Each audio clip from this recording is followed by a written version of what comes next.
F taste आपल्याला लक्षात घ्यायची. एफ टेस्ट कसं काढायचे काय नाही ते परीक्षेमध्ये एफ टेस्टच्या संदर्भामध्ये काही गणित येतात. त्यातला पहिला गणिताचा जो शब्द आहे उदाहरण जर आपण घेतला तर प्रश्न असा येतो की खालील माहितीच्या आधारावर काही नमुने दिलेले आहेत, 4 किंवा 5 असे नमुने दिलेले आहेत आणि या नमुन्यांचा विचार करून त्यांचं प्रचलन विश्लेषण आपल्याला करायचं. त्याची एफ टेस्ट काढा असं म्हणतात. आणि कंसामध्ये टेबल टेबल व्हॅल्यू दिलेली असते. आता जे गणित देतोय आपण त्याची टेबल व्हॅल्यू दिलेली आहे. 5% लक्षणीय पातळीला सिग्निफिकंट लेवलला आपल्याला काय शोधायचंय की f ची किंमत शोधायची. टेबल व्हॅल्यू 3.24 आहे. करेक्ट. ओके. तर आता हे गणित दिलेलं आहे. तुम्हाला काय केलेलं आहे नमुना 1 नमुना 2 नमुना 3 नमुना 4 या ठिकाणी कधी तुमचं रोटेशन दिलेलं असतं a b c d असं रोटेशन पण दिलेलं असू शकतं. ठीक आहे. तर नमुना 1 मध्ये त्यांनी काय केले की त्याचे ज्या ठिकाणून नमुने निवडलेले आहेत त्यांची संख्या दिलेली आहे 4 6 2 6 2. नमुना 2 मध्ये 6 8 6 10 0. तर नमुना 3 मध्ये काय 12 16 14 इथे काय बघा 20 8 नंतर 20 आहे. 8 नंतर 20 12 16 14 8 20.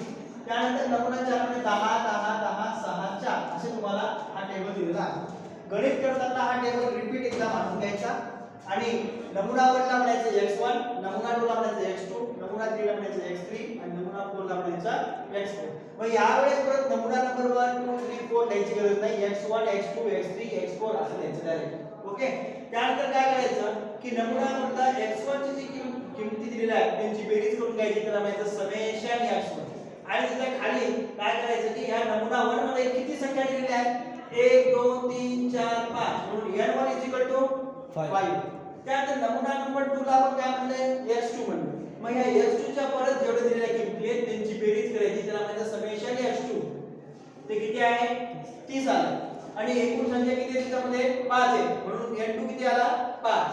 त्यानंतर x3 कसा काढायचा जे x3 मध्ये जे आहेत संख्या दिलेल्या आहेत त्यांची एकत्र बेरीज करायची. त्याला म्हणायचं समेशन x3.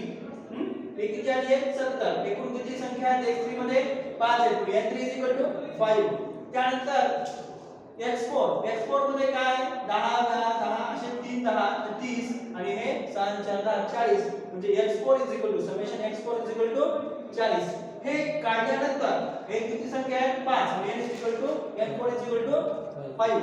आता बघा हे 5 हे 5 हे 5 हे 5 5 1 5 5 10 5 1 15 5 20. एकूण n किती आहे 20. एकूण घटक किती आहे 20. ठीक आहे. त्यानंतर एकूण नमुने किती आहे 4 आहे म्हणून k 4. लक्षात घ्या. त्याला काय करायचं k 4. नमुने 20 आहेत. एकूण एकूण घटक किती आहेत 20 आहेत आणि नमुने किती दिलेले 1 2 3 4 दिलेले आहेत. असे एकूण k 4. त्यानंतर काय करायचं या x1 चा वर्ग करायचा. x1 चा वर्ग याच्या समोर घेऊन टाकायचा. त्यानंतर x2 चा वर्ग करायचा त्याच्या समोर घेऊन x3 चा आणि x4 चा असा प्रत्येकाचे वर्ग काढून ते समोर लिहून द्यायचे. ओके. x1 चा वर्ग 4 चा वर्ग 16 6 चा वर्ग 36 2 चा वर्ग 4 6 चा वर्ग 36 2 चा वर्ग 4. आणि मग काय करायचं x1 स्क्वेअर ची बेरीज करायची. त्याला म्हणायचं समेशन x1 चा वर्ग. किती आली 96. आता x2 चा वर्ग काढून घ्यायचा. 6 चा वर्ग 36 8 चा वर्ग 64 6 चा वर्ग 36 10 चा वर्ग 100 0 चा वर्ग 0. परत ह्या x2 स्क्वेअर ची काय करायची बेरीज करून घ्यायची आणि त्याला म्हणायचं समेशन x2 स्क्वेअर किती आला 236. ओके.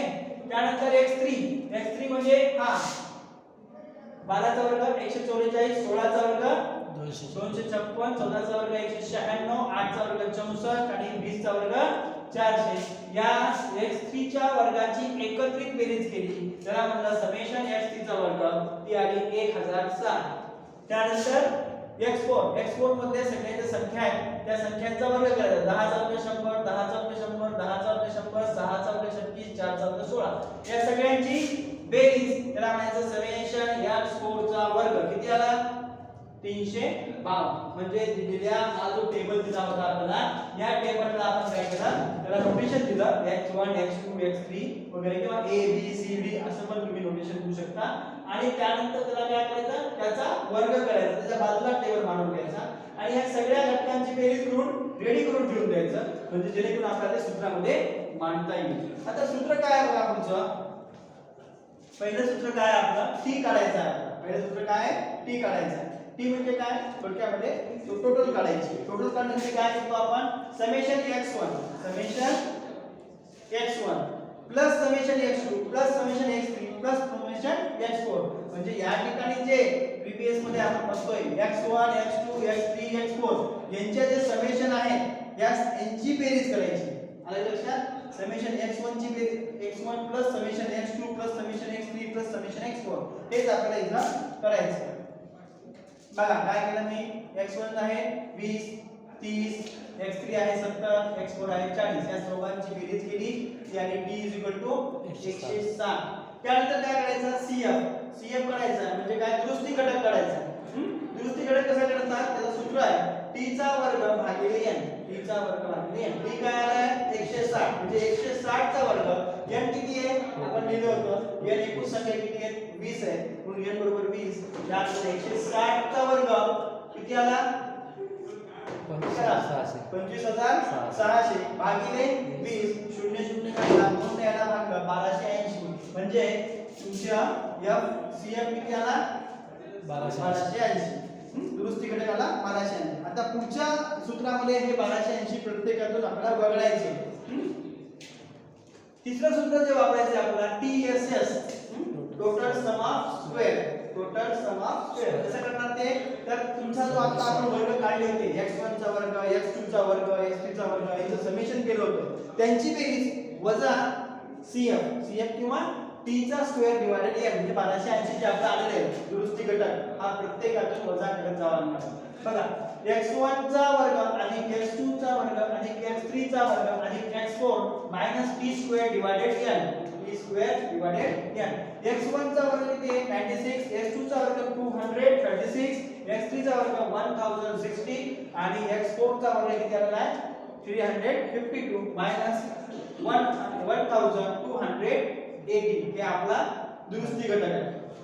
या सगळ्यांची बेरीज केली त्याच्यातून 1280 वजा करायचे, 1280 वजा करायचे. या सगळ्यांची बेरीज किती आली 1744 मायनस 1280.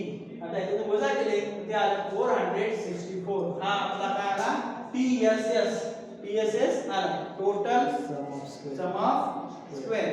Okay next. त्यानंतर चौथं सूत्र आपल्याला वापरायचंय. ते कसं आहे की SSBC म्हणजे काय, sum of square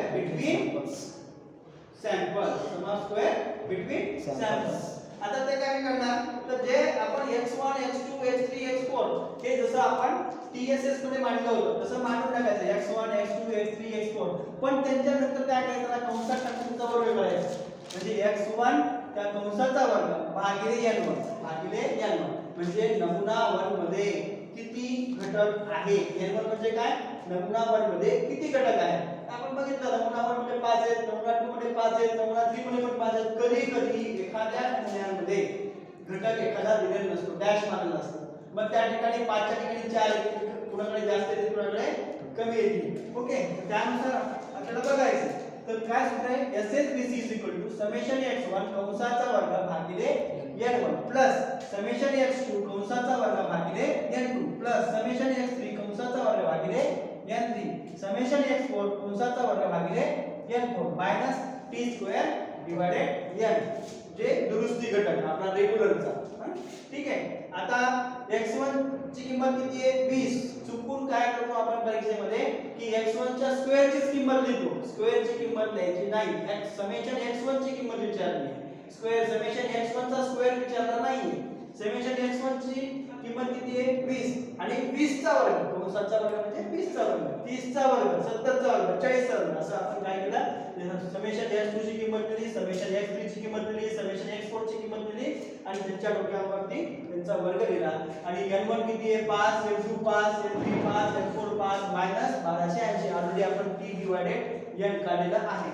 त्यानंतर 20 चा वर्ग 400, 30 चा वर्ग 900, 70 चा वर्ग 4900, 40 चा वर्ग 1600 आणि भागिले सेकंदला 5 5 आहे. आता इथं कॉमन 5 आहे म्हणून आपण काय केलं की कॉमन 5 काढून घेतला आणि या वरच्याची थोडी बेरीज केली. ती आली 7800 वजा 1280. शेवटपर्यंत 1280 लिहित द्यायचं. सगळ्या शेवट आलेल्या संख्येमधून ती वजा करून घ्यायची. 7800 ला 5 न भागलं 1560 आलं. 1560 मधून 1280 गेले उत्तर आलं 280. ओके, हा काय निघाला आपला SSBC काढला. SSBC काढल्यानंतर आपल्याला अजून एक गोष्ट काढायची आहे ती म्हणजे SSWC म्हणजे सम ऑफ स्क्वेअर विथिन सॅम्पल. ते कशी काढणार आहे TSS SSBC. आपण जो पहिले TSS काढलेला आहे टोटल सम ऑफ स्क्वेअर जे काढलेले आहे आणि तो सम ऑफ स्क्वेअर बिटवीन कॉलम किंवा बिटवीन सॅम्पल्स हे जे काढलेले आहे ह्याच्या ज्या किमती आहे त्या किमती तर मानून घ्यायच्या. म्हणजे SSWC बरोबर TSS SSBC. TSS ची किंमत काय आली आहे 464 आणि SSBC काय आली आहे 280. 464 मधून 280 गेले 184. हे काय आलं SSWC. याच्यानंतर ANOVA टेबल तयार करायचा. याच्यानंतर काय करायचं ANOVA टेबल. ANOVA टेबल कसा तयार करायचा तर बघा टेबल मध्ये पहिल्यांदा एका साइडला इथं लिहायचे कॉलम तयार करायचे 1 2 3 4 चार कॉलम आपण तयार केले. त्यानंतर ह्या कॉलमच्या वरच्या साइडला हेडिंग द्यायची source of variation. Source of variation. इथे त्याच्यामध्ये काय लिहायचं BC आणि WC. इथे काय लिहायचं SS sum of square. SS sum of square. इथे काय लिहायचं DF म्हणजे डिग्री ऑफ फ्रीडम्स ज्याला V पण म्हणतात. ओके, त्यानंतर मीन ऑफ स्क्वेअर ज्याला शॉर्ट फॉर्म मध्ये MS म्हणतात. हे एवढं लिहिल्यानंतर आता बघा SSBC ची किंमत किती आहे SSBC ची किंमत 280 आहे आणि SSWC किंमत किती आली आहे 184. आता काय करायचं DF काढताना K-1 आपण सुरुवातीला केलं होतं बघा. एकूण नमुने किती आहे 4 मधून 1 वजा करायचा. K म्हणजे काय एकूण नमुने किती एकूण किती कोणत्या भागातून एकूण नमुने आपण निवडले 4 आहे. 4 मधून 1 गेला 3. त्यानंतर एकूण घटक किती आहे n k करायचं. n म्हणजे काय एकूण घटक किती आहे 20. k किती आहे k म्हणजे एकूण नमुने 4 आहे. 20 मधून 4 गेले 16. ओके, आता हे आलेले जे उत्तर आहेत आपले हे उत्तर याच्याला 280 ला या 3 ने भागायचं आणि 184 ला या आलेल्या उत्तराला 16 ने भागायचं. ते 280 ला 3 ने भागला 93.33 आणि 184 ला 16 ला भागला 11.5.